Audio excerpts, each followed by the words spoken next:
The Sixers are going to make a trade before Thursday's 3 p.m. deadline. You can almost guarantee that. Daryl Morey has not gone a single season in his GM career without making a trade.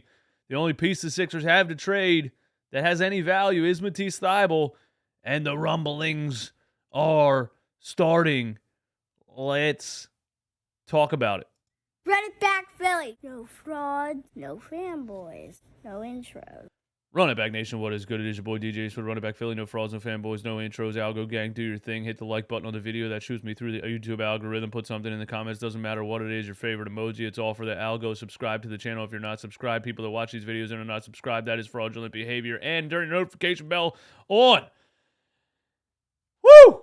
Before I get into this, I want to let you guys know tonight's Sixers versus Celtics post-game live show will be exclusively on PlaybackTV. Playback.tv/runitbackphilly.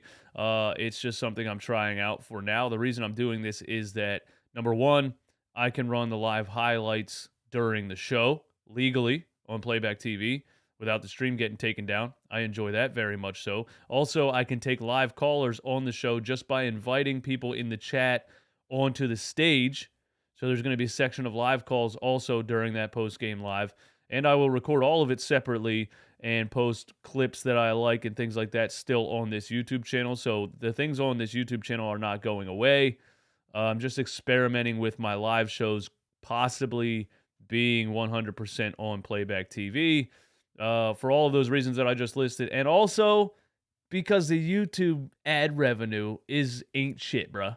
Ain't shit, and daddy's got bills to pay. So it is very possible that the post-game live shows will be on Playback TV for the foreseeable future.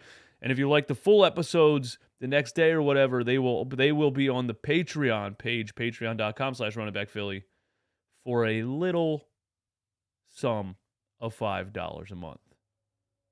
No more free work! It's just the way it is, man. Got to keep the lights on. Anyway, let's get into this article. So today, some rumblings are happening, okay? And the 3 p.m. trade deadline is Thursday at 3 p.m. The 3 p.m. trade deadline is Thursday at 3 p.m. You know what I'm trying to say.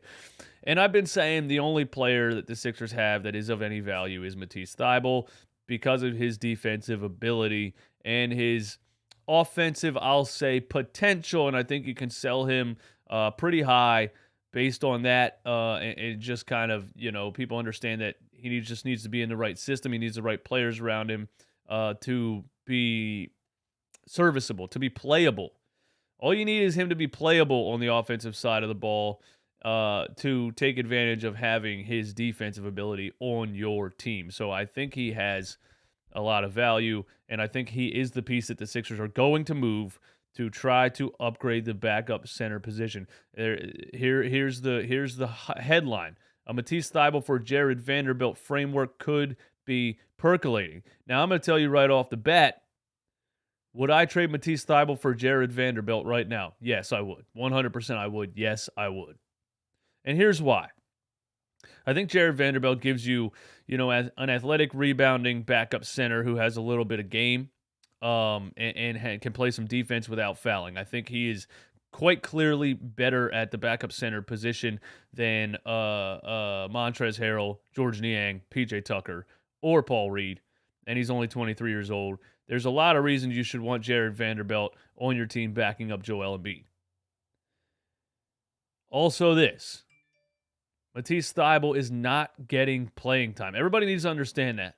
Everybody that wants to jump right away and say, I'm not trading a 23-year-old with the potential of a Matisse Thybulle for a short-term, blah, blah. Yes, you are. Because the Philadelphia 76ers are in win-now mode. There is no let's hold on to Matisse Thybulle, see what he can be in 4 years. The same way I didn't think there was any let's hold on to Tyrese Maxey and see what he can be in 4 years instead of trading him for Donovan Mitchell. I would have pulled the trigger on that right away. The Philadelphia 76ers have no assets. They have no cap space. They have no future draft picks. They have nothing. They have to do everything they possibly can to try to win a couple of championships before that cliff approaches. It's not going to be a gradual downhill for this organization after the Joel Embiid era. It is going to be a straight drop off of a cliff.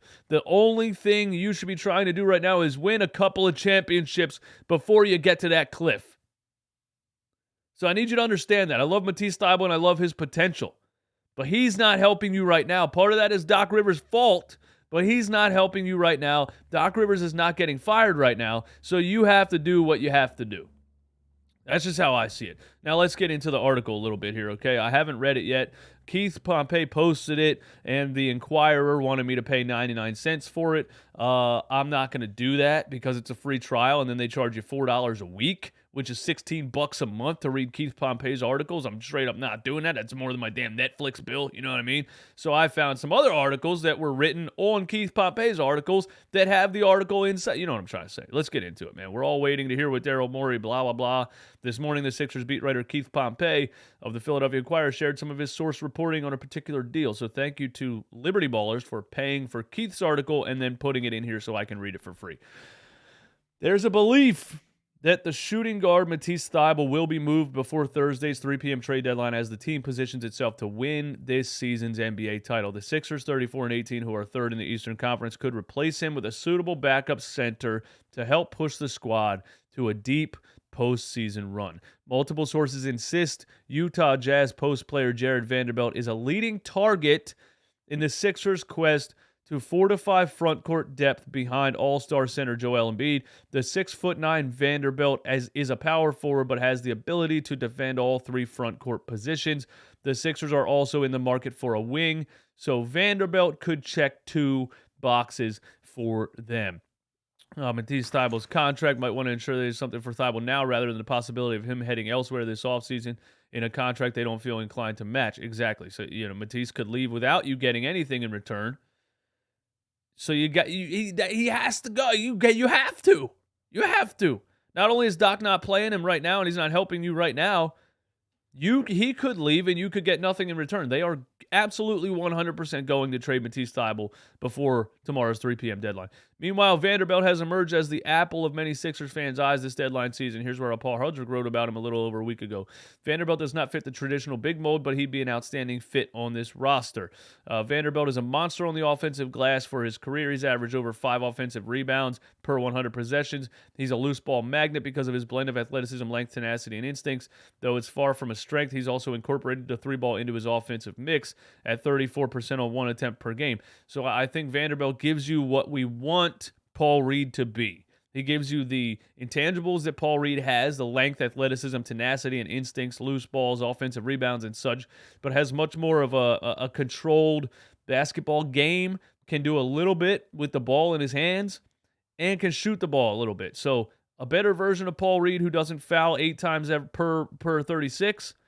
I'm taking Vanderbilt at 23 years old. Absolutely. Could it work? From the Sixers' perspective, you'd be more ready to part with a draft capital considering Vanderbilt is just 23 years old himself and has an additional year in his deal next season. Similar to the Anthony Melton swap, there's something to be said for the snagging a young player via trade rather than dealing with the mystery box of the draft. I agree with that. Is that the rest of the article? That's the whole article. So it could work. The Sixers could land Vanderbilt. Matisse Thybulle will probably be the piece that lands you Vanderbilt. If you're the Utah Jazz, you're still in a rebuilding mode. Who knows if they take Thybulle and flip him for something else, or if they take Thybulle and try to keep him there and continue to develop his offensive game. Who knows? But again, the Philadelphia 76ers are in no position to look forward to the next 3, 4, 5, 6 years. They are in a position to try to win NBA championships right now. Realistically, that's not going to happen because we still have Doc Rivers in charge. But there's a little bit of hope. There's a little bit of hope. All right? Hit the like button on the video. Subscribe to the channel. Hit the notification bell. All that stuff. Tune into the live. The live watch-along will be on YouTube today and on Playback TV simultaneously. But the post-game live show will be exclusively on playback.tv/runitbackphilly tonight. Live callers, live highlights, all of that, live chat. It's a fun time over there on Playback TV. That's where the postgame live show will be. And if you want the full episode to listen to on your way to work in the morning, or you just like having the full episodes, they will be on the Patreon page for $5 a month. Patreon.com/runitbackphilly. I can't wait for the trade deadline to approach, man. Let's go!